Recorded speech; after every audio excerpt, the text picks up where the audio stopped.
राज party अब संगठन जमीनी स्तर पर मजबूती देने की दिशा में बड़ी तैयारी कर रही है। बिहार की सियासत में हलचल पैदा कर सकती है और इसका सीधा दबाव एनडीए सरकार पर देखने को मिल सकता है।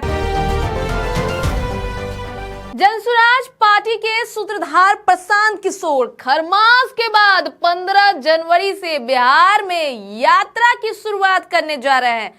इस यात्रा के जरिए वे उन महिलाओं के हक की आवाज उठाएंगे जिन्हें नीतीश सरकार की ओर से 10-10 हजार रुपए की सहायता दी गई है। प्रशांत किशोर का लक्ष्य इस राशि को बढ़ाकर 2-2 लाख रुपए तक दिलाने का है। राजनीतिक जानकारों का मानना है कि उनकी यह पहल बिहार की सियासत में हलचल पैदा कर सकती है और इसका सीधा दबाव एनडीए सरकार पर देखने को मिल सकता है। प्रशांत किशोर की रणनीति का केंद्र वे महिलाएं हैं जिन्हें चुनाव से पहले सरकार की ओर से 10-10 हजार रुपए की सहायता दी गई थी। पीके का कहना है कि एनडीए ने चुनावी वादे के तहत 1.5 करोड़ महिलाओं को 2-2 लाख रुपए की घोषणा की थी। अब प्रशांत किशोर इन महिलाओं से आवेदन भरवाकर सरकार पर वादा पूरा करने का दबाव बनाने की तैयारी में है।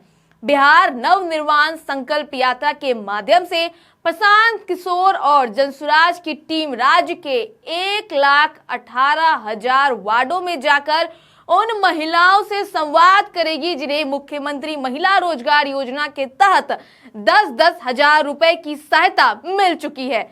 इस पहल के जरिए पीके की रणनीति नीतीश कुमार के मजबूत माने जाने वाले महिला वोट बैंक पर सीधा फोकस बताई जा रही है। इसके साथ ही महिलाओं से फॉर्म भरवाया जाएगा और 2 लाख रुपए दिलवाने की प्रक्रिया को पीके और उनकी टीम पूरा करेगी। इसके लिए 1 से 1.5 साल तक जनसुराज पार्टी संकल्प यात्रा अभियान चलाएगी और इसका उद्देश्य हर घर तक पहुंचकर सरकार की कमियों को उजागर करना है। जनसुराज पार्टी अब संगठन जमीनी स्तर पर मजबूती देने की दिशा में बड़ी तैयारी कर रही है। इसके लिए पार्टी ने बीजेपी के संगठनात्मक मॉडल को आधार बनाने का फैसला किया है। जनसुराज की ओर से एक चरणबद्ध रणनीति तैयार की गई है जिसे प्रशांत किशोर की सीधी निगरानी में लागू किया जाएगा। जिस तरह भारतीय जनता पार्टी यानी कि बीजेपी ने बिहार में बूथ स्तर तक अपना संगठन खड़ा किया,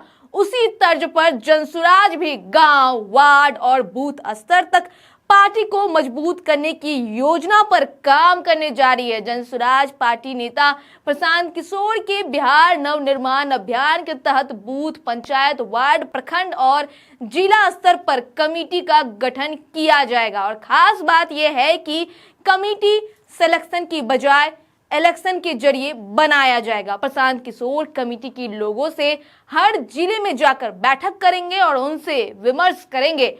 आपको बता दें कि बिहार विधानसभा चुनाव से पहले प्रशांत किशोर ने जो कमेटी गठित की थी वह नॉमिनेशन के जरिए हुआ था, लेकिन अब प्रक्रिया में बदलाव किया जा रहा है। नॉमिनेशन के जरिए जो कमेटी गठित हुई थी उसकी अकाउंटेबिलिटी नहीं थी और कार्यकर्ता भी उन्हें अधिक महत्व नहीं देते थे, जिसके चलते चुनाव के जरिए कमेटी के गठन का निर्णय लिया गया। प्रशांत किशोर जब जिलों का दौरा करेंगे तो वह सिलेक्टेड के वजह इलेक्टेड पार्टी के नेताओं से मुलाकात भी करेंगे। इसके साथ ही प्रशांत किशोर अपनी बड़ी रणनीति तैयार कर रहे हैं। खरमास के ठीक बाद यानी कि 15 तारीख से प्रशांत किशोर यात्रा पर निकल जाएंगे और ये यात्रा का नाम संकल्प यात्रा है। इस यात्रा के तहत प्रशांत किशोर हर गांव, गली, मोहल्ले, हर घर में पहुंचेंगे और सरकार के कामों को उजागर करेंगे और इससे प्रशांत किशोर को कितना लाभ मिलता है। बहरहाल आप किस खबर पर क्या राय है हमें कमेंट करके जरूर बताएं। वीडियो को लाइक करें, चैनल को सब्सक्राइब करें। ऐसे ही तमाम खबरों के लिए देखते रहे स्वराज पोस्ट।